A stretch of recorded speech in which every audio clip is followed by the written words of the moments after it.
I've got Neville and Jeffrey here. Neville, what shed are you representing? I'm represent Somerset Community Shed.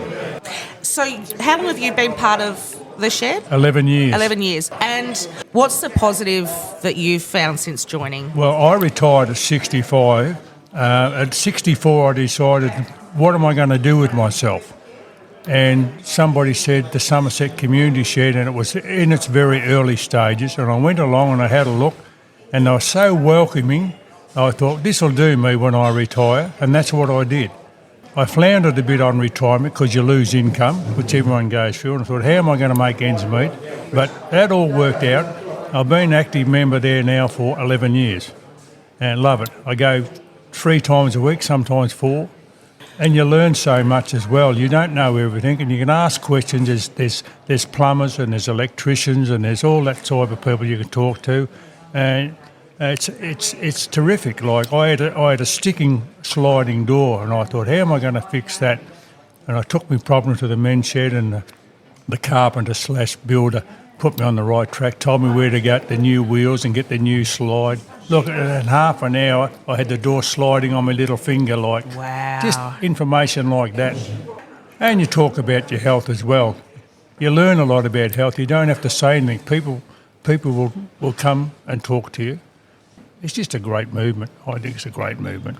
And Jeffrey, what shed do you belong to? I come from the Queenstown men's shed. I've been a member of the shed for about 3 years. My wife and I moved to Queenstown from Brisbane. That's a big jump, Yes, isn't it? it is. Was there a reason behind that, or you just Well, liked...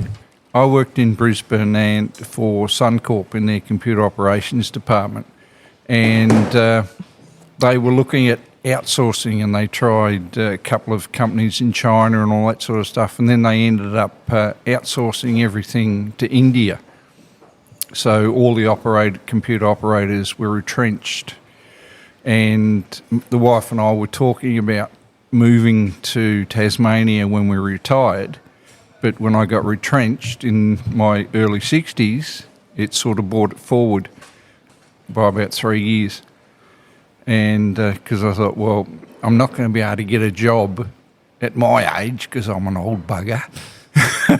But and then we moved down here in February 21.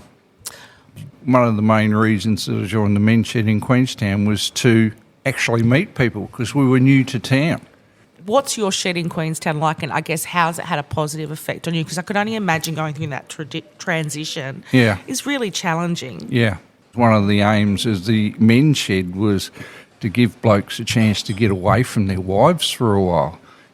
And give the wives a break. Exactly. Yeah. And but yes, yeah, of course. Because, well, in our situation, suddenly we're both retired and we're both on top of each other, around each other and that sort of stuff 24/7. You've got to have a bit of me time. And if I may, sheds do evolve depending on the demand. Like, basically they start out as a woodwork shop and a metal shop in the corner, but that can change. Yeah. The membership can change. It's all about the membership, not about the shed and what's in the shed. Yeah. If someone decides to set up a pottery corner or something like that, and the interest is there, we can accommodate that. Just be flexible and just grow with it.